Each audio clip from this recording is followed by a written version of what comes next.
Welcome to part 2 of my analysis of Damien Chazelle. If you haven't seen part 1, I highly recommend you check it out. Now we are going to take a look at the other factor that makes Damien's films so great, and that is Damien as a director. Remember, if you haven't seen any of the films, spoilers. There was a clear evolution present in Damien's writing, and the evolution is also evident in Damien's directing. You can tell he's constantly learning and refining techniques. For the 3 original films, we'll discuss them and compare them in the order in which they were filmed, which is Guy and Madeline, Whiplash, and La La Land. Watching all 3 films in this order, there's a few consistencies that stand out right away. One is the use of the swish pan in all 3 of his original films. Damien likes to use this technique during the jazz sequence to emphasize the energy between the 2 characters.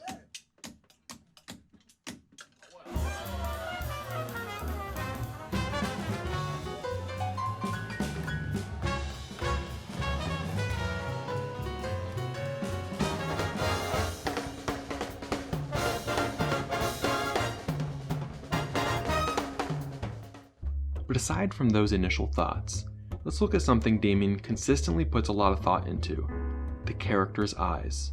Let's take a look at the last few shots in all of his films.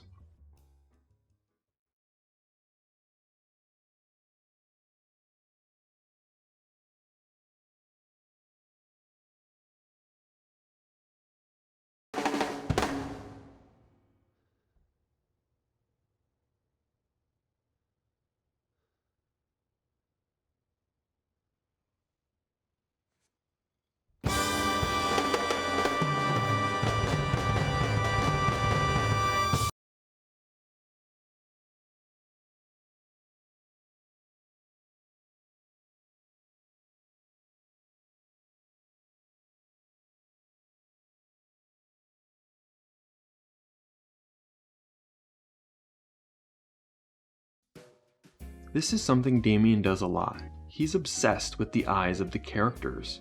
Throughout his work, there is an extreme focus on the character's eyes. The focus on the eyes was present very early on in Guy and Madeline on a park bench. The cinema verite style is actually really known for using this extreme close-up, but even as he leaves this cinema verite style behind, he continues to use the extreme close-up in Whiplash, and he uses it in La La Land, specifically at the end.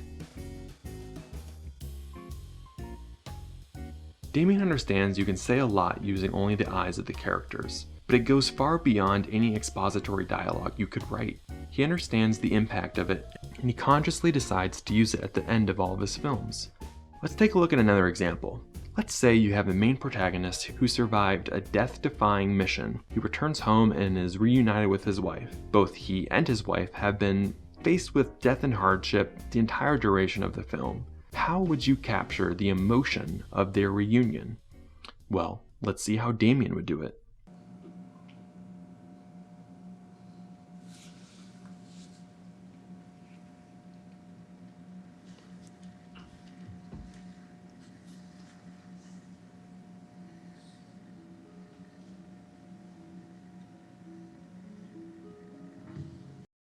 Another aspect of filmmaking Damien puts a lot of thought into is the opening and closing sequences of his films. With some form of musical number, he really crafted how he begins the story and how he ends the story. You can tell Damien understands the importance of an opening sequence of a film. It was present early on in Guy and Madeline. The opening sequence of the film is a 3-minute musical overture with a montage of footage from Guy and Madeline's relationship, all leading up to the breakup. The benefit of the opening is it introduces the audience to the characters of the two-hander. It sets the tone of the film, as well as starts the plot of the film with some insight into the characters' motivations. In Whiplash, he refines the opening sequence. It's obviously different because Whiplash is not a song and dance musical like the other 2 films, but yet he does something similar.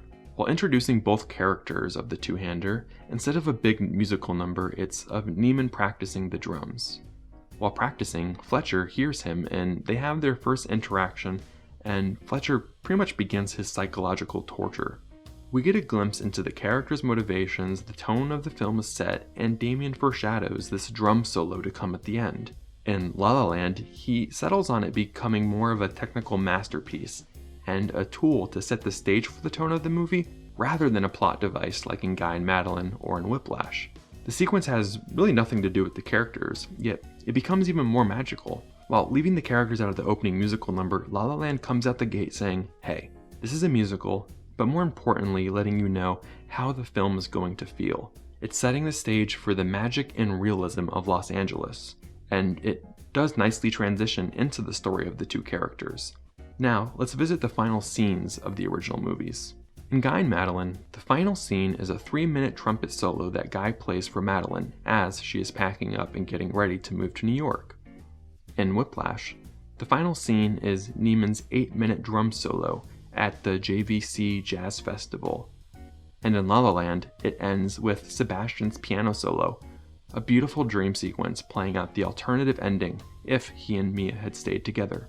The final scenes are all told through a musical solo from the male protagonist. Damien has paid very close attention to the importance of opening and closing sequences. He knows the opening sequence sets the tone of the film, and that the closing sequence is what you'll leave the audience with.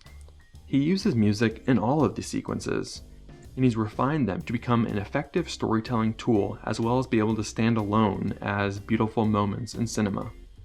Damien is a total cinephile, and he is not shy to let his love for movies influence his directing. Damien is very open about the films he references, and it's a large part as to why I think he is so successful. Let's take a look at the films Damien references and the effects from referencing other cinema in your own work. Guy and Madeline was influenced by Damien's love for French films. You can see a lot of Jean-Luc Godard in Guy and Madeline, referencing films like Band of Outsiders, along with some inspiration from Shadows by John Cassavetes, as well as pulling inspiration from one of Damien's favorite films, Umbrellas of Cherbourg. His choice in style and reference was a very film student decision. He has a background in documentary filmmaking already, so if you have a low budget, 16mm film, it makes sense to emulate the cinema verite look, and for Guy and Madeline, it worked. He synthesized two things he loved, classic MGM-style musicals, shot in cinema verite. Damien wanted Whiplash to play as a thriller, so he referenced the editing used in Scorsese's films, with a specific focus on Raging Bull.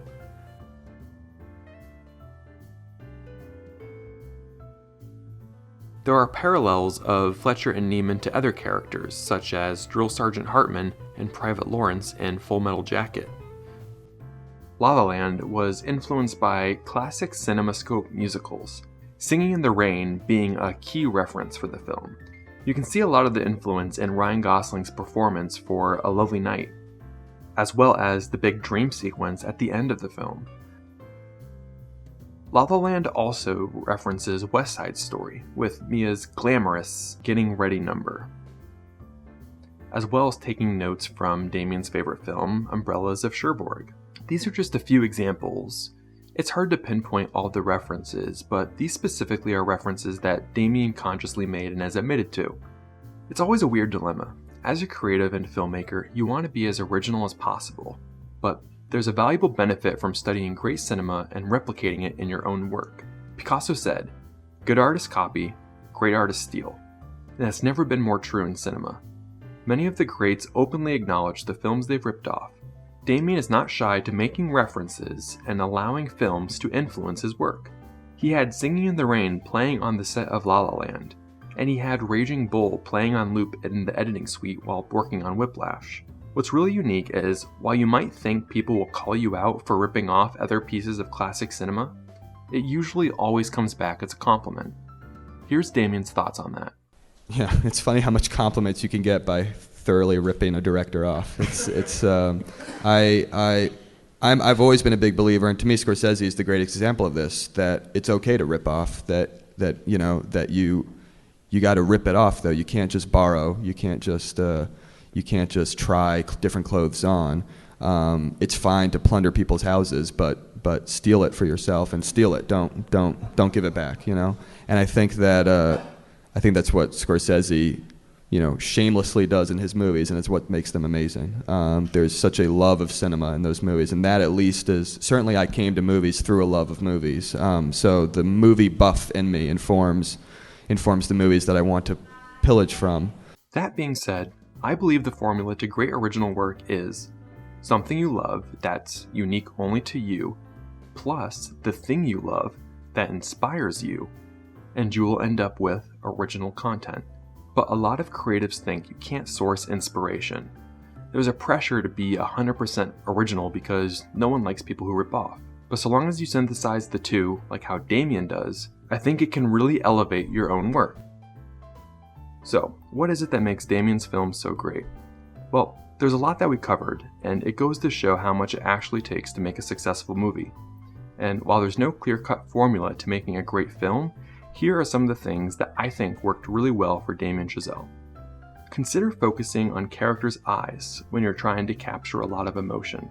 The eyes can say so much more than any dialogue, and Damien's films are proof of that. Opening and closing sequences are very important. It's the first and last impression on an audience. Damien has put a lot of time and attention into the opening and closing scenes of his films, and by doing so, I'm always excited to start a Damien Chazelle film, and I'm always feeling good when it's over. It's okay to rip off. Damien loves cinema and allows it to influence his work. Whether you're watching Singin' in the Rain every day on set, or having Raging Bull playing on loop in the editing room, remember, Picasso said, "Good artists copy, great artists steal." And that's never been more true in cinema. Who's your favorite director? Let me know in the comments, and if you haven't seen part 1, I recommend you check it out. We discuss the writing and the music of Damien's 3 original films. And as always, please give this video a like and click the subscribe button if you want to see more content like this. Thanks for watching. Until next time.